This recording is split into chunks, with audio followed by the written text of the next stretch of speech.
मंगलम भगवान वीरो मंगलम गौतमो गणी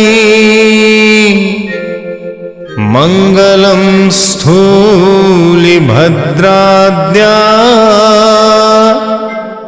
जैन धर्मोस्तु मंगलम मंगलम मतिमान भिक्षु मंगलम भारमल्लके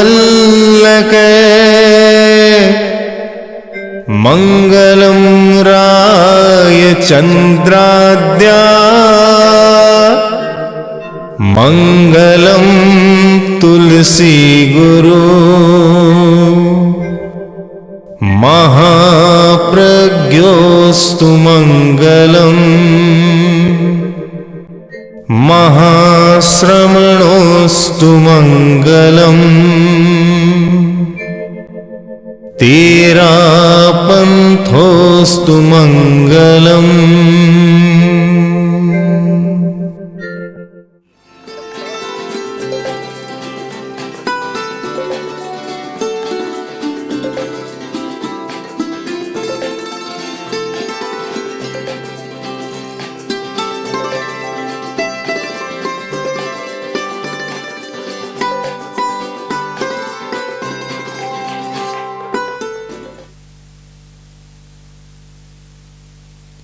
नमो अरहंताणम नमो अरहंताणम नमो अरहंताणम।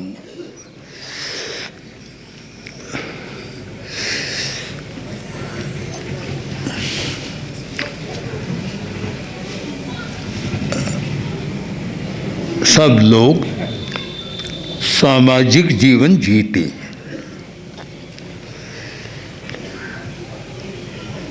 कोई अकेला नहीं है।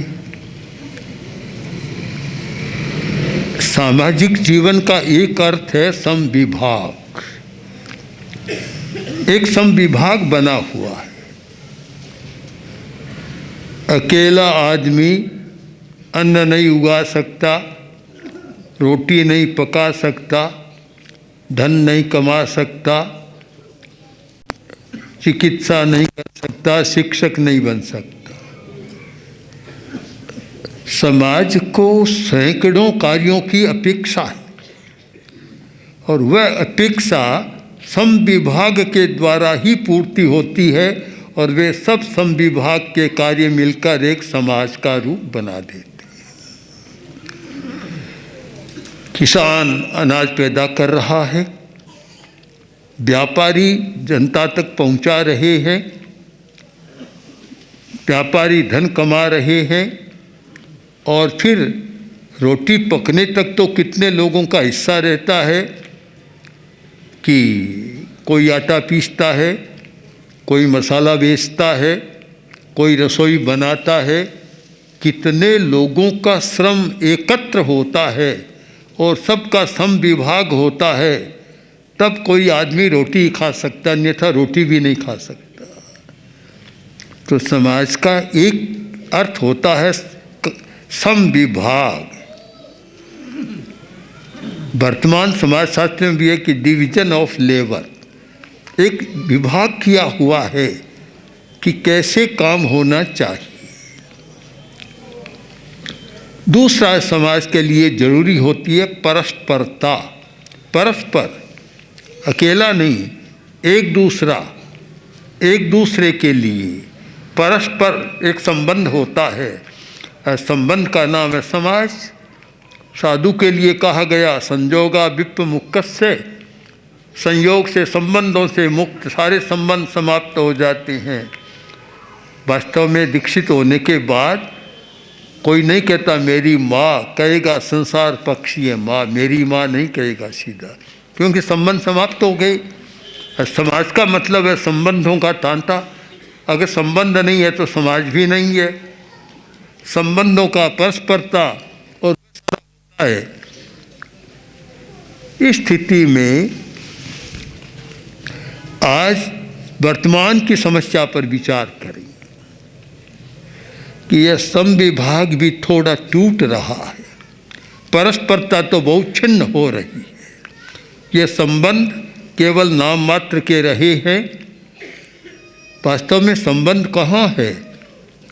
और आज की इस प्रणाली ने, व्यावसायिक प्रणाली ने ऐसा कर दिया कि धन कमाने के लिए बेटा 2, 4, 5 हज़ार किलोमीटर दूर बैठा है, माता पिता बूढ़े यहाँ बैठे हैं, वे नहीं उसके काम के।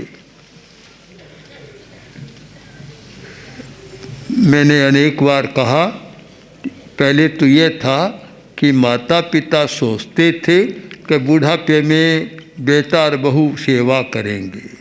आज ये बात भूल जानी चाहिए, इसको भुला देना चाहिए और मानकर चलना चाहिए कि लगभग नहीं करेंगे। कहीं कहीं कोई अपवाद ही मानो, सामान्य विधि अब नहीं रही।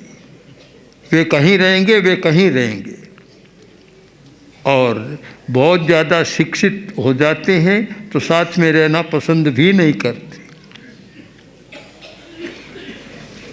यह स्थिति आज विश्व के बहुत बड़े भाग में यह स्थिति है। तो इस स्थिति में परस्परता भी नहीं रही है। और दूसरी बात, तो आदमी इतना ज़्यादा व्यस्त हो गया, व्यस्त, किसी के पास समय भी नहीं है सेवा करने के लिए। आदमी चल रहा था पैदल, पास में साइकिल, तो किसी ने कहा, अरे तुम्हारे पास साइकिल है, फिर पैदल क्यों चल रहे हो? बोला, कैसी बात करते हो, मेरे पास साइकिल पर बैठने का समय ही नहीं है, तब मैं कैसे बैठूं? इतना ज़्यादा व्यस्त है। और इस व्यस्तता ने भी बहुत सारी समस्याएं पैदा की है। समय कहाँ है सेवा करने का? अपना काम भी इतना है, कम दूसरों की सेवा कैसे करें? ये सब पर लागू होता है, समाज में सब आ जाते हैं। तो बड़ी समस्या है। इस स्थिति में भी कुछ व्यक्ति प्रकृति से परस्परता का मूल्यांकन करते हैं। वे मूल्य आंकते हैं, कभी परस्परता नहीं है। और जिसके पास जो क्षमता है वह उसका उपयोग नहीं करेगा तो समाज चलेगा कैसे? समाज का क्या होगा? अभी पिता पुत्र मेरे सामने हैं, पिता को जानता हूँ, पुत्र का परिचय आज हुआ कि साइकियाट्रिस्ट है, मनश्चिकित्सक है। मैंने कहा, आज तो तुम्हारी ज़्यादा ज़रूरत है। पारस जी की ज़रूरत तो है कि भाई शरीर को ठीक कर दे, पर आज तो शरीर की अपेक्षा मन ज़्यादा खराब हो रहा है और ये मन ही शरीर को खराब बना रहा है।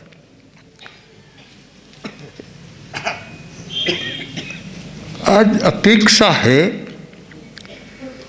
मन की चिकित्सा करें, और अगर मन ठीक होता है तो शरीर भी साथ देता है, उसके बिना शरीर भी गड़बड़ा जाता है।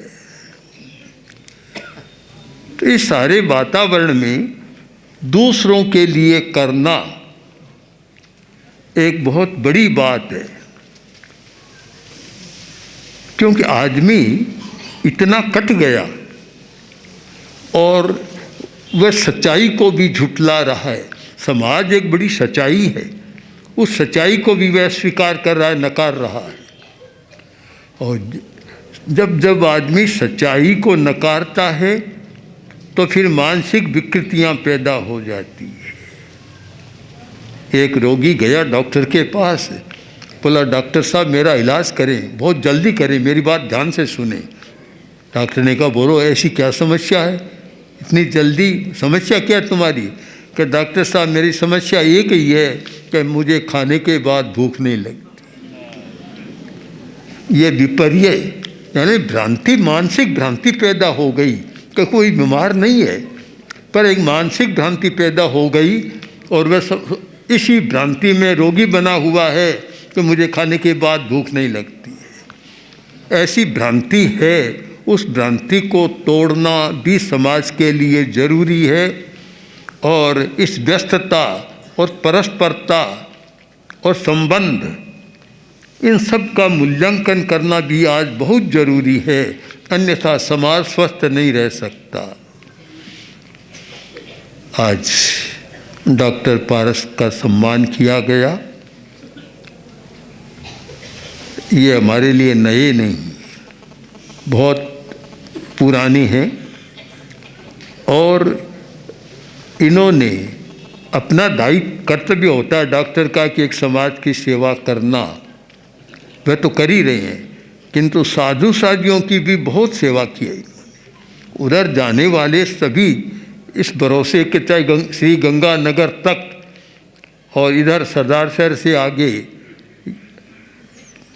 सारे क्षेत्र आ गए, तो सभी क्षेत्रों में, उधर पूरे चोखले में इन्होंने समय समय पर कहीं, कभी रायसी नगर, कभी कहीं अनेक क्षेत्रों में और सेवा की है। श्रद्धालु परिवार है, श्रद्धालु श्रावक है, श्रद्धालु डॉक्टर है। नहीं तो कह सकते हैं मैं बहुत व्यस्त हूँ, अभी मैं आ नहीं सकता, मैं कर नहीं सकता, क्योंकि व्यस्तता की बीमारी तो सबसे बड़ी है। शायद डॉक्टर भी इसका इलाज कभी नहीं किया होगा अभी तक किसी का। यह भी एक बीमारी बन गई आज, व्यस्तता की। हम लोग कलकत्ता में थे, गुरुदेव कलकत्ता में विराजे थे, विक्रम संवत 16 की बात है। तो मैं कुछ युवकों से बात कर रहा था, मैंने कहा तुम अपने जीवन के लिए कुछ करो, कम से कम 1 घंटा का समय लगाओ। तो बोले महाराज बहुत व्यस्त है, मैं तो समय नहीं मिलता। अब बार बार मैंने सुना व्यस्तता, तो फिर मैंने एक लेख लिख दिया, उसमें लिख दिया कि जो कहे मैं बहुत व्यस्त हूँ, दुनिया का सबसे निकम्मा आदमी हुए। वह सबसे बड़ा निकम्मा आदमी है जो कहे मैं बहुत बिजी हूँ। कोई आदमी बिजी और व्यस्त होता ही नहीं, सबके सामने काम है, सब करता है। ये बिजी व्यस्त वाली बात इतनी बड़ी विचित्र हो गई, एक आदत सी बन गई कि समय नहीं मिलता, व्यस्त नहीं कहता। एक आदमी की ऐसी आदत थी कि बार बार कहता मुझे समय नहीं मिलता, हर काम में कहता मुझे समय नहीं मिलता। देरी से आता, पत्नी कहती है कि इतनी देरी कर दी कि क्या करूं, बहुत बिजी मत नहीं है। एक दिन 2 बजे आती, 2 बजे आया। अब पत्नी भी बेची भूखी, पहले भोजन नहीं करती, एक परंपरा है, भोजन नहीं करती, कहती इतनी देरी कर दी कि बहुत बिजी हूँ, पूछो मत, बहुत बिजी हूँ। तो खाना खा लो, कहनी अभी मैं बहुत बिजी हूँ। आखिर उसको भी गुस्सा आ गया, गुस्से में बोली देखो मेरी बात सुन लेना, कि मरो तो पहले बता देना, नहीं मैं नहीं रहूँगी, क्यों, मैं भी बहुत व्यस्त हूँ, मैं रहूँगी नहीं। एक बीमारी सी, मानसिक बीमारी बन गई है।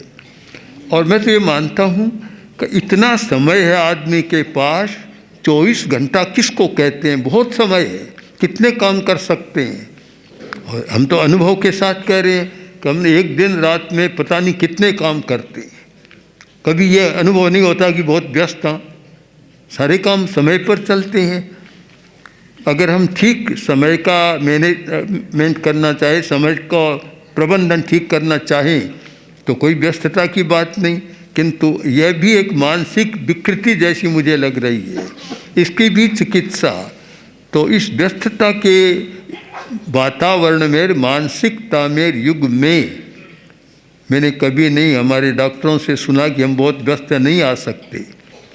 अभी हम लाडनू थे और लाडनू में अकस्मात किसी साधु के कुछ हो जाती तो तत्काल डॉक्टर घोड़ावत को याद करते। वास्तव में बहुत व्यस्त है, इतना लोग रहते हैं, फिर भी याद किया तो आधा घंटा बाद, 10 मिनट बाद तैयार। कभी नहीं कहा कि मुझे क्यों बुलाते हैं बार बार, मैं बहुत व्यस्त हूँ। जिस व्यक्ति में ये दृष्टि भ्रम नहीं है, दृष्टि शुद्ध है, चेतना शुद्ध है, और ये भ्रांति नहीं है कि मैं बहुत व्यस्त हूँ, समय पर काम करना जानते हैं, वे सारा काम ठीक करते हैं। तो ठीक यही बात डॉक्टर पारसमल झाजेर पर लागू हो रही है कि इन्होंने कभी भी साधु साधियों के सेवा में यह नहीं सुना कि वहाँ जाने वालों से कभी बहुत व्यवहार नहीं करते। तो एक इस प्रकार एक बिना पैसे की सेवा, दूसरों से तो सेवा दे डॉक्टर तो पैसा लेते हैं, किंतु जहाँ कुछ पैसा नहीं मिलता वहाँ जो इतना एक त्याग भावना और श्रद्धा की भावना से काम करना बहुत बड़ी बात है। तो मैं मानता हूँ इसके सामने सम्मान तो एक परंपरा है, किंतु यह तो उससे भी बड़ी बात होती है जहाँ सम्मान नहीं पहुँचता, जहाँ तो अध्यात्म ही पहुँचता है, जहाँ केवल आत्मा ही चेतना ही पहुँचती है। तो इस क्षेत्र में जो काम किया और जो महासभा के द्वारा और डागा परिवार के संयोग से जो हो रहा है वह एक मूल्यांकन जरूर है, क्योंकि समाज में मूल्यांकन का भी महत्व होता है। मूल्यांकन मैंने कितनी बार अनुभव किया है कि कोई दूर से आता है और हम लोग आहार के समय और बैठते हैं तो हमारे साधु साधु कहते हैं नहीं अभी दर्शन नहीं होगा। मैंने कहा इतनी दूर से आए करने दो, उस दूरी का भी मूल्यांकन करो। बेचारा कितने असम से आया, बंगाल से आया, कहीं से आया है, तो करने दो, 2 मिनट देरी हो जाएगी। तो जब उनको पता लगता है बड़े खुश हो जाते हैं कि हमें से दर्शन का मौका दे दिया। वही उनको उस समय नहीं दो आधा घंटा तो उनको लगा इतने दूर से तो चला कर आए और यहाँ दरवाज़ा बंद है, सेवा भी नहीं, दर्शन भी नहीं होता। एक मूल्यांकन के क्या, कौन व्यक्ति क्या कर रहा है, क्या किस श्रद्धा से आया, क्या कर रहा है, कितनी दूरी से आया। और हमारा तो नियम सा बना हुआ है। बहुत बार साध्वी विमल प्रज्ञा जी जो हमारी गोचरी की व्यवस्था करती आती है, वे कहती भी है, हमारे पास वाले साधु कहते हैं कि आहार करने के लिए बैठे और बीच में 1-2 दर्शनार्थी न आए तो अपवाद मानना चाहिए। अपवाद स्वरूप सामान्यतः आते ही है, लगभग यह चर्चा कोई एक बार नहीं सैकड़ों बार हमारे चलती है कि इधर भोजन करने बैठे और बीच में 1-2 बार दर्शन करने की स्थिति बन जाती है। इसका मतलब है कि ठीक है, हम भी जानते हैं कि समय का मूल्य है, किंतु आने वालों का भी मूल्य है। अब दोनों के मूल्यों का योग करें तो लगता है कि भोजन तो यही करना है, यहीं से गोचरी आई है, यहीं हम बैठे हैं। आने वाला 500, 700, 1000, 2000 किलोमीटर से आया है, तो आया है बेचारा, आया है या जा रहा है इतनी दूर, तो उसकी भावना को भी कोई आँच नहीं आनी चाहिए। और कभी कभी हो जाता है, कभी अगर मूल्यांकन में अंतर आ जाए तो एक बार ऐसा हुआ, कलकत्ता में हुआ, घिसड़ो है, घिसड़ो क्या है पास में ना, जहाँ साहू शांति प्रसाद का था, संतोष जी गढ़िया रहते थे, पूज्य गुरुदेव विराजे थे। एक भाई आया और आचार्य श्री पूज्य गुरुदेव आहार में विराज रहे थे, तो साधु खड़ा, साधु ने कह दिया अभी दर्शन नहीं होगा। चला ही गया, शायद 20 वर्ष तक आया ही नहीं, फिर बड़ी मुश्किल से कभी आया होगा वापस। तो ये मूल्यांकन एक समाज के लिए बहुत जरूरी है कि कौन व्यक्ति क्या कर रहा है, वहाँ द्रव्य क्षेत्र काल भाव के साथ उसका मूल्यांकन करना एक सामाजिक महत्व का, मानता हूँ व्यक्ति का नहीं, समाज का महत्व है। जिस समाज में और जिस संगठन में, जिस संघ में मूल्यांकन की पद्धति नहीं है, वहाँ प्रोत्साहन नहीं मिलता, वह काम भी आगे नहीं बढ़ता। तो अधिक व्यक्ति को प्रोत्साहन मिलता है और समाज का स्वास्थ्य भी बढ़ता है। ओम आर